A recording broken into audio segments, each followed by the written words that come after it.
राम राम पाटील. राम राम राम राम. या बसा. काय काम काढलं सा? आलो तर आपला असाच. म्हटलं लय दी झाली तुमची गाठ पडून, तवा जावावं समाचाराला. तशात अशी आवई उठली की पाटील पडलं जावयाच्या मागणं पळताना. तुम्हासनी कोणी सांगितलं? अहो सारा गाव म्हणतं या, म्हण मी बी विचाराया आलो.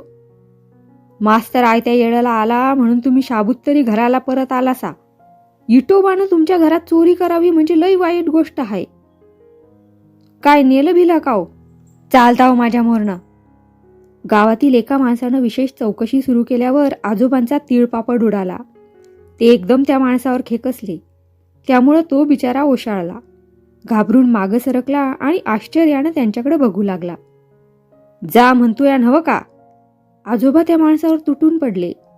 हवा भरलेला रबरी फुगा हवा गेल्यावर एकदम आकसून जावा तसा तो माणूस चुटकीसरशी आणखी मागं सरकून हातपाय पोटाशी धरून भिंतीला टेकला. कधी नव्हे तो म्हातारा असा एकदम का भडकला याचा त्याला मोठा अचंबा वाटला. तोंडात बोट घालून तो आश्चर्यानं थक्क होऊन गेला. अगोदर कल्पना नसताना अचानक धरणीकंप व्हावा तसंच काहीसं त्याला वाटलं आणि म्हणूनच भीत त्यानं म्हटलं, कावतायचं का असं? म्या काय सारं गाव. पण आजोबाचा एक एक डोळा त्याच्यावर फिरू लागल्यानं त्यानं तिथून पळता पाय काढला. दरवाजाबाहेर पडताना आपण कुठून या माणसाकडे आलो ह्या गोष्टीचा त्याला पस्तावा होत होता. मग चिडूनच तो पुटपुटला, माणूस हाय का हैवान? सल्ली चौकशी करावी म्हण आलो तर माझ्यावरच उठला सैतानावानी. आमच्या बाचं काय जातंय ह्यो मेला म्हणून तरी. कोण आलं होतं बाबा? बाहेर पडणाऱ्या त्या माणसाकडे पाहात किसन आजोबाच्या खोलीत शिरला. पण आजोबांचं मस्तक अजून शांत झालं नव्हतं, म्हणून किसन समोर दिसताच त्यांनी त्याच्यावरही तोंड सोडलं. आजपासनं तुझी शाळा बंद. नाव नको त्या मास्तराचं. जो येतोया तो म्हणतोया बिचारा देवावाणी भेटला. मला सारं ठाव आहे त्याचं. चोराला चोर सामील लेखाचा. आजोबाच्या या दणक्यानं किसनचं एकदम आईस्क्रीम होऊन गेलं. तो चांगलाच हादरला. मास्तरांच्या बरोबर कुठंतरी ट्रीपला शाळेतून जायचं म्हणून 5 रुपये आणि जाण्याची परवानगी मिळवायला म्हणून तो आला होता. पण त्यानं तोंड उघडायच्या आधीच आजोबांनी हा बार उडवल्यामुळं त्याची दात खिळीच बसली. किशा बोल, मास्तर तुला काय काय सांगतो शिकवतो? आजोबांनी समोर उभ्या राहिलेल्या किसनचा कान धरला. उठून उभं राहवत नव्हतं तरी तशीच कळ सोसून त्यांनी किसनची हनवटी वर करीत आपली रागीट नजर त्याच्यावर रोखली. इतक्या झेल्या किसनला शोधित तिथं येत लांबूनच ओरडला, मास्तर कबूल आहेत रे, आपण नुसते पांघरायचे कपडे. आणि आजोबांच्या खोलीतलं ते दृश्य पाहून त्यानं एवढ्या आश्चर्यानं त्या दोघांकडे पाहिलं की पुढचे शब्द हवेतच विरून गेले. काय रे म्हसोबा, इकडे येतोस का नाही? आजोबांनी झेल्याला शिव्या हसडली, पण झेल्या जागच्या जागीच थबकला. पुढं जायची त्याला छाती होईना. त्यामुळे किसनचा कान सोडून झेल्याजवळ येत आजोबा म्हणाले, कशाला कबूल हाय रे मास्तर तुझा? अक्का बरोबर लग्न करायला. झेल्याला भान राहिलं नाही. मास्तरांचं आणि राधिकेचं लग्न केव्हा एकदा होईल हाच विचार त्याच्या डोक्यात सारखा घोळत असल्यामुळं सहलीच्या बेताचा विसर पडून त्यानं भलत्याच गोष्टीचा आजोबांच्या पुढे उच्चार केला. त्यामुळं झेल्या किसनचं धाबदण आणलं. भडव्या हेच शिकतोयास होय शाळेत? आजोबांच्या डोळ्यातून आगीच्या ठिणग्या पडू लागल्या. त्यांनी चवताळलेल्या वाघाप्रमाणे झेल्यावर एकदम झडप घातली. पण त्याचा नेम चुकून झेल्या मोठ्या शिताफीनं निसटला. धरणीला पाय ठरू नये इतक्या वेगानं त्यानं ती जागा सोडली. पण आजोबांचा तोल गेला. आधीच वाकलेली काठी पुन्हा ढिली पडली. बाबा पडले, पळा पळा. किसननं घरात मोठ्यानं पुकार केला. अगं बाई काय झालं? शेवंती अक्का माळीतून लगबगीनं पुढं आल्या. त्यांच्या मागोमाग राधिकाही आली. झटपट पुढं होऊन तिनं आजोबांना उठवत विचारलं, घेरी आली का? चालती हो माझ्या मोहरनं. तशा स्थितीतही आजोबांना अवसान चढलं. म्हणजे राधिकेला कमालीचा धक्का बसला. दादा, शेवंती अक्काची ही बोबडी वळली. तरी पण आजोबांचा भार आपल्या अंगावर घेत त्यांना टेकण देऊन शेवंती अक्का म्हणाल्या, झालं काय परी एवढा अवचित? तू बी काळं कर या घरातनं. आजोबांनी आपल्या लेकीलाही बोलायला कमी केलं नाही. शेवंती अक्का ह्या बोलण्यानं एवढ्या मोठ्यानं दचकल्या की त्यांना सावरण्यासाठी राधिका एकदम पुढं धावली. थांब तिथंच, साऱ्या आबरूचं धिंडवडं काढायचा बेत केलायस ना हा? पर ह्यो म्हातारा जिता हाय तवर मास्तराची नुसती नजरभेट दिकून होणार नाही, जित्ती पुरून टाकीन.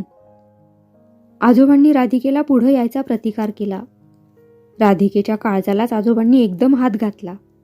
त्यामुळे तिच्या डोळ्यातूनही एक जोराची सणक निघून गेली. तिरस्कारानं त्या दोघांकडे पाहत ती चटकन बाजूला झाली आणि पुटपुटली. मास्तरांच्या नावानं काय ह्यांनी शंख करावा कळत नाही, आणि त्यांनी मनावर घेतलं तर ते थोडीच भीक घालणार या धमकावणीला. तुम्ही वाईच गप बसत जावा. राधिका निघून जाता शेवंती अक्कांनी वडिलांना नीट झोपवीत त्यांची समजूत घातली. पण आजोबांना ते खपलं नाही. झटपट उठून बसत त्यांनी लेकीला विचारलं, आण गप बसून तुमचा ह्यो सिनेमा बघत बसू असंच नव्ह का? तुझ्या नवऱ्यानं साऱ्या गावभर डंका केला, आता हिच्या पायात डोसकं फिरू दे म्हणजे सुटलो मी बी. दादा, मी का त्यासनी चोरी करा म्हटलं होतं व्हय, तेव्हा मला बोलतायसा? शेवंती अक्का गहिवरल्या. तुझी खात्री वाटल्याशिवाय छाती झाली का त्याची घरात शिरायची? आणि तुझी फूस असल्या बिगार ह्यो मास्तर बी हिच्या नादी लागला काय? चांगला पांग फेडताय. दादा, शपथ हाय असं काय बोलशीला तर माझ्या गळ्याची तुम्हासनी. खरं खोटं काय ते नीट बघून मग डोसक्यात राग घालवून घ्या. शेवंती अक्काही वडिलांवर भडकल्या. त्यांना हे बोलणं सहन झालं नाही. वडिलकीची मर्यादा ओलांडून त्या क्षणाला वडिलांच्या नरडीचा घोट घ्यावा म्हणून संतापाच्या भरात त्यांनी डोळे तणावून हात पुढं केले. जीभ हासडून दिन, मला तू शिकवतीस? आजोबांनी शेवंती अक्काच्या तोंडात जोरानं भडकावली. त्यांचं अंग रागानं थरथरू लागलं. सर्वांगाचा भडका उडून गेला. स्वतःच्या मुलापेक्षाही अधिक प्रेमानं वागवलेली लेक यावेळी त्यांना नजरेसमोर देखील नकोशी झाली. शेवंती अक्का हुंदक्यानं दाटल्या. स्वतःच्या नशिबाला दोष देऊन त्यांनी तिथून काढता पाय घेतला.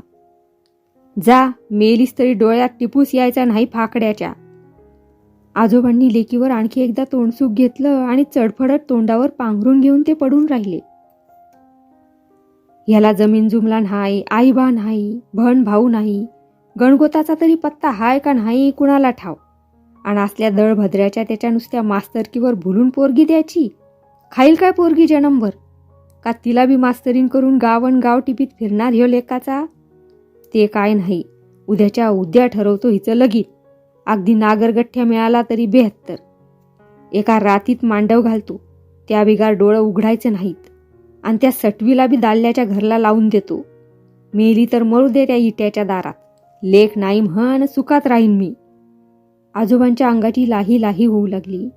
या अंगावरून त्या अंगावर होताना त्यांना धरणीत ठाव देईना. त्यांच्या सगळ्या अंगाचा भडका उडून गेला. अरे तू कशाला आलास? शाळा सुटल्यानंतर मास्तर सायकलवरून घरी निघाले असता झेल्या त्यांच्या मागोमाग पळत येत होता. मास्तरांना आश्चर्य वाटलं. पळत येणाऱ्या झेल्याची पावलं आता त्यांच्या परिचयाची झाली होती. म्हणून त्यांनी मागं वळून पाहिलं आणि झेल्या दिसताच ब्रेक दाबला. कशाला आलास? काही काम आहे? मास्तरांनी झेल्याला पुन्हा प्रश्न केला. झेल्यानं पाठीवरचं गाठोडं नीट आवळून धरलं आणि तो मास्तरांच्या कानात पुटपुटला. आज तुम्ही फार सावध राहिलं पाहिजे. कारण अक्काच्या मळ्याजवळ. तिथं काय? तिथं तुम्हाला मारायला टपलेत लोक. असं? कारण? कारण कारण मग सांगतो. कोण लेकाचा तुमच्या केसाला धक्का लावतो ते बघतो मी. झेल्याची नजर तारवटली. मास्तरांच्याकडे टक लावून पाहत त्यानं आत्मविश्वासानं आपली छाती फुगवली आणि पुन्हा म्हटलं, तुम्ही चला, पण अगदी जल्दीनं. अरे पण कारण काय? मास्तरांनी झेल्याच्या बोलण्यावर अविश्वास दाखवला आणि ते मोठ्यानं हसले. हसू नका मास्तर, अगदी जीवावर बेतलंय तुमच्या. झेल्या गंभीर झाला. तरीही मास्तर त्याला हसले आणि म्हणाले, वेडा कुठला?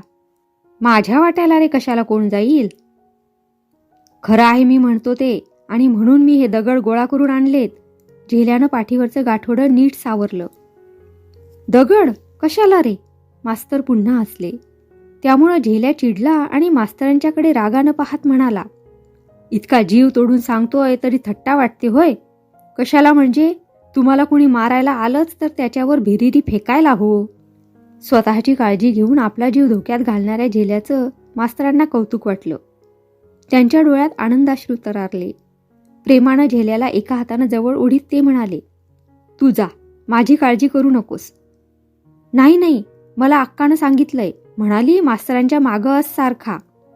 झेल्या पुन्हा गंभीर झाला आणि त्यानं आपला निर्णय रोख सवाल टाकावा तसा मास्तरांच्या पुढे सांगून टाकला. त्यामुळं मास्तरही मनात थोडे चरकले. क्षणभर स्वतःशीच विचार करीत त्यांनी झेल्याकडे रोखून पाहिलं. तेव्हा झेल्याच हलक्या आवाजात म्हणाला, मास्तर, तुम्ही त्या दिवशी अक्काला पळवून नेणार होता होय? म्हणजे? मास्तरांना मोठे चमत्कारिक वाटलं. त्यांनी आश्चर्यानं झेल्यावर आपली नजर पुन्हा रोखली. बाबा म्हणाले की चोराला तुम्ही सामील असल्याशिवाय एकदम तो आला कसा त्यावेळी?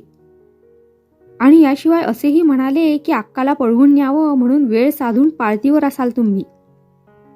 खरंच असं म्हणाले? मास्तरांना धक्काच बसला. हो, किसननं मला सगळं सांगितलं आणि म्हणूनच तुम्हाला कुणीतरी. झेल्याचं तोंड आपल्या आवडत्या गुरुजीवर येणाऱ्या प्रसंगानं काळवंडून गेलं. त्याच्या छातीत जोराची धडधड सुरू झाली. त्यामुळं आपल्या ओठावरून जीभ फिरवीत तो मास्तरांना म्हणाला, तुम्ही आज नाही तर माझ्या घरी चला. छे, वेडा आहेस. मास्तरांनी उसनं हास्य करीत झेल्याची समजूत घातली. पण झेल्याला ते पटलं नाही.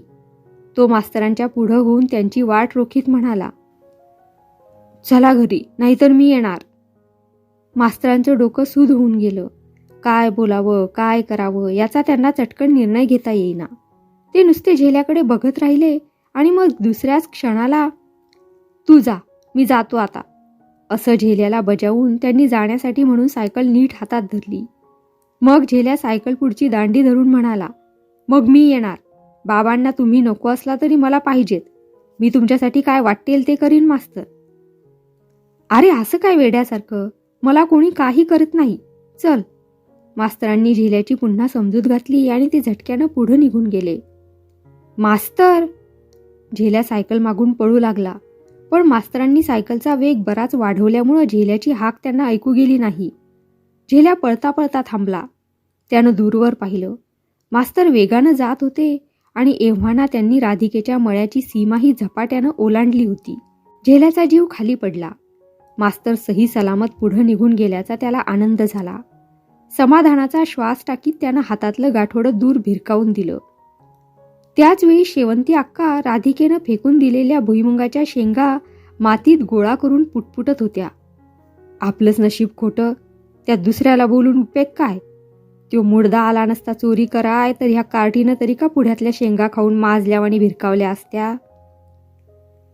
विठोबाच्या त्या दिवशीच्या भलत्या साहसाबद्दल घरातील प्रत्येक माणूस शेवंती अक्कांना टोचून बोलत होता. त्यांना ते बोलणं वर्मी घाव बसावा तसं बोचत होतं. तशात आजोबांनी देखील त्यापायी घरातून बाहेर जायची भाषा काढल्यापासून अन्न पाणी देखील त्यांना गोड लागेनासं झालं होतं. आपल्या जन्मात काही अर्थ नाही याची त्यांना सारखी जाणीव होत होती. जीव रमावा म्हणून मांजरांना प्रेमानं दूध पाज, जवळ घे, वाकळ शिव, कशीदा काढ, मळ्याकडं जा, राधिकेला पोटाशी घे, घरातील आहे नाही पहा, या अशा गोष्टीत देखील त्यांना आनंद वाटत नव्हता. उभं आयुष्य एखाद्या पुरुषाप्रमाणे कष्ट करून वडिलांच्या घरात काढलं तरी शेवटी खुद्द वडिलांनी सुद्धा बाहेरचा रस्ता रागात का होईना दाखवावा याबद्दल त्या बऱ्याच निराश झाल्या होत्या. गेले 4-5 दिवस त्यांच्या सुतकी चेहऱ्यावर चुकूनही हसू उमटलं नव्हतं. त्या कुणाशी धड बोलल्याही नव्हत्या. काळजात पेटलेली आग विझवावी म्हणून राधिकेला जवळ घेऊन पोटाशी धरायचा मोह त्यांना अनावर झाला. पण राधिकेनं त्यांना आता दाद दिली नाही. तिच्या मनातही या मोठ्या माणसांचं बोलणं सलत होतं.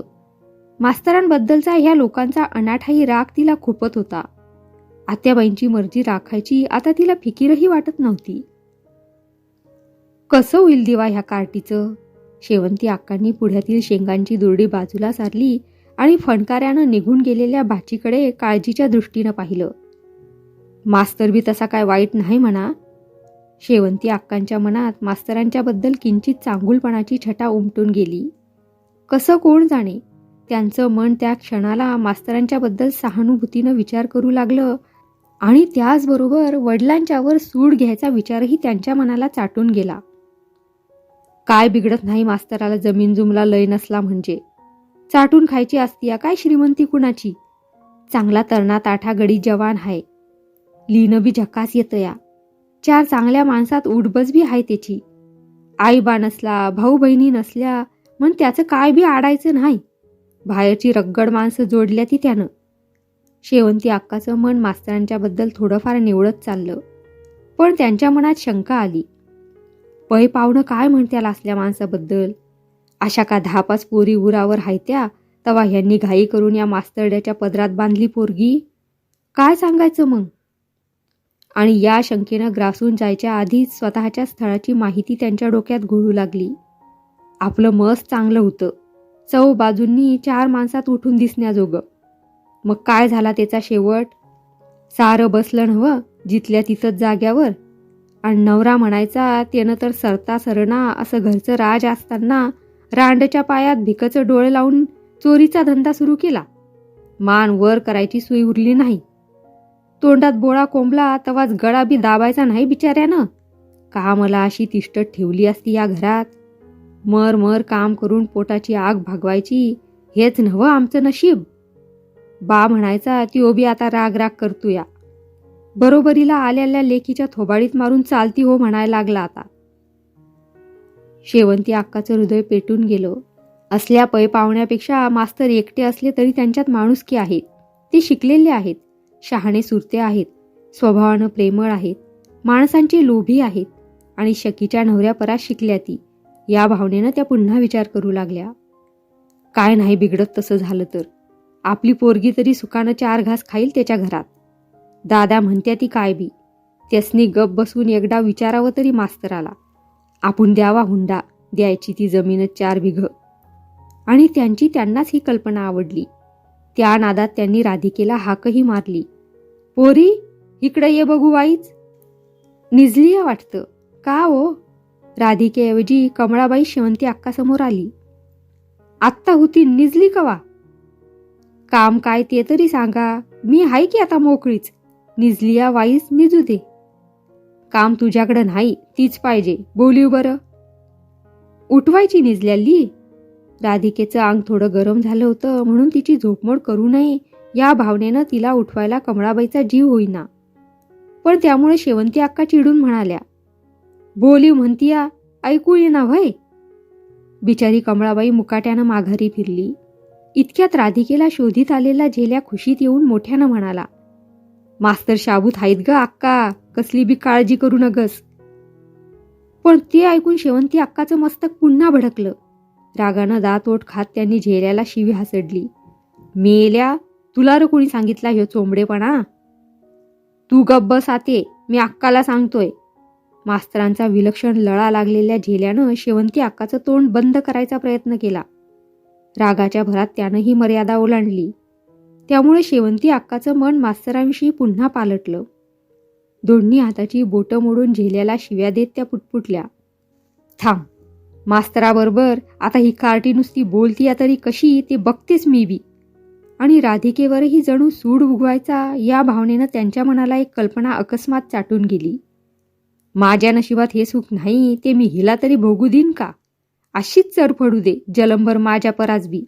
आता एखादा रानट्याच बघिना तर नाव बदल म्हणावं ह्या आत्तीचं.